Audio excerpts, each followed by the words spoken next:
Hi everyone, welcome to our lesson 2-1. Our topic this time around is entrepreneurial trends, factors, and barriers. In this particular lesson, we're going to be talking about the trends in entrepreneurship.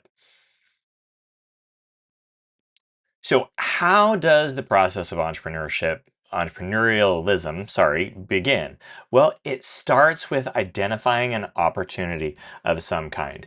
Or maybe you've coming up with a solution to a problem, or a solution to make something better. You want to create something new that helps society be more productive. You want to enhance or improve a current solution. This is how the process of entrepreneurialism begins, with one of these five factors or ideas. So how do you turn these business opportunities into an ongoing enterprise? Well, the main thing is uh, by encouraging trends. So more people, young and old, male and female, from all kinds of different and diverse backgrounds, they are giving entrepreneurism a try. A recent report shows that 1/5, 20% of working adults consider themselves to be entrepreneurs. Now, I'm sure you've heard of this term. This is the gig economy. What is the gig economy?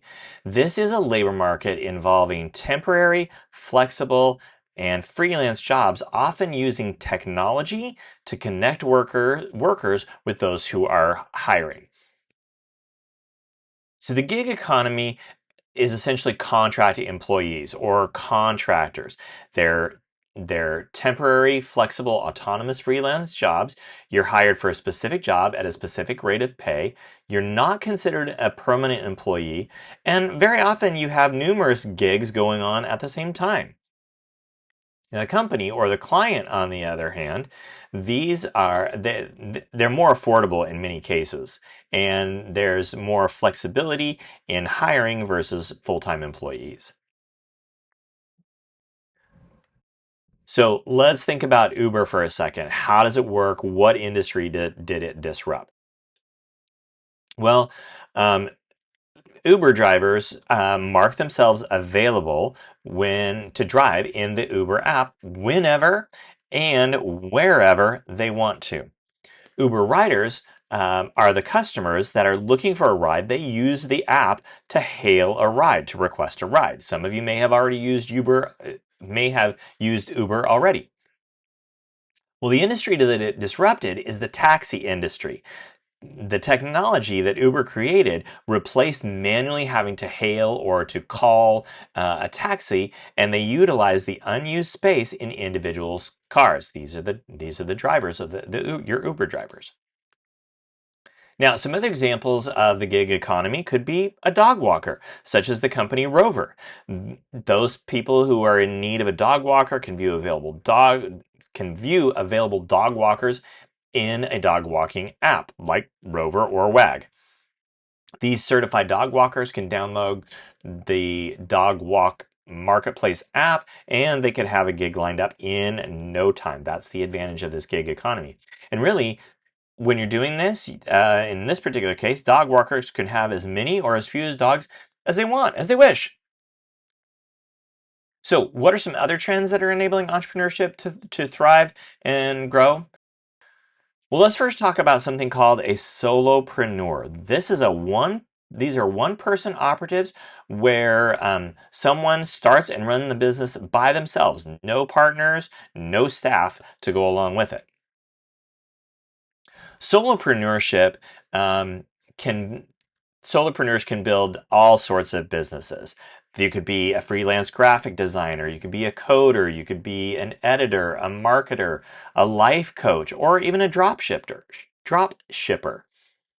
They rely on web-based tools like Shopify, Google Apps, Amazon, Stripe, QuickBooks, all these different tools and business tools and business apps to run their business. And often they run their business out of their home, their apartment, or maybe even a coffee shop. Now, marketers are very often starting business as well. This is another trend. Entrepreneurs can come from any background and any industry, and increasingly, these marketing experts are becoming entrepreneurs because their skills and their efforts have helped grow other people's companies. Now they want to try it for themselves. So some marketing tech tools that these marketers are using include things like social media platforms, because these channels, they make it easy for marketing products and using digital ads. There's email marketing where you can reach a large audience using easy to use marketing platforms. Then there's things such as really an alphabet soup of different things you can kind of look up on these own. So, but many of these are web-based. They're web-based tools that help support functions. They track key metrics. So you've got things like SEM, which is search engine marketing. You've got SEO, which is search engine optimization. You've got CRM, which is customer relations management. Then you've got things like cost per click, cost per lead, cost per action, or cost per mille, which comes from the Italian, basically meaning 1,000, but it's basically based on how many clicks you get. You get up to 1,000, they pay based on that. All of these are revenue focused because entrepreneurship is growing. They're all competing for a limited amount of capital. It's more important than ever to have some kind of proof of concept. You've got to get paying customers. It could come from bootstrapping. You've got to focus on the revenue, less on raising startup capital from outside investors is a positive trend. So all of these things, paying customers, bootstrapping, focusing on revenue, um, rather than on the outside investors, that's a positive trend.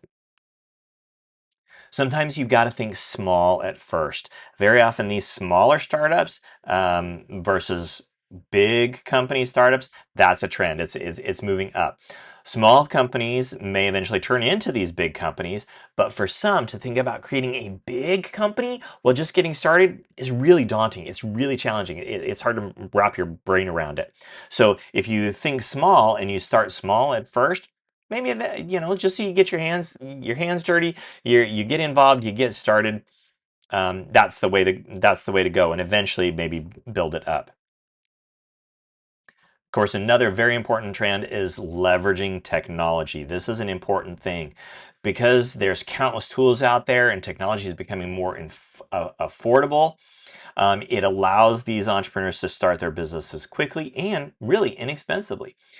For example, take the internet and cloud computing. They've made it easy and inexpensive to store and transfer data almost instantaneously, which has really changed the game for businesses and entrepreneurs. And of course, another trend that has happened is video conferencing. Doing it um, via Zoom or Google Meet or whatever or Microsoft Teams, all of these video conferencing, it makes these meetings those meetings are more commonplace rather than meeting in person. It makes it really easy to meet with clients using that. So leveraging technology is again a big thing and it's a big trend as you're going into entrepreneurship. So really that's our lesson 2-1 talking about the trends in entrepreneurship, some things you can look up on your own and explore, but a lot of these trends help these entrepreneurs get started very quickly and very easily.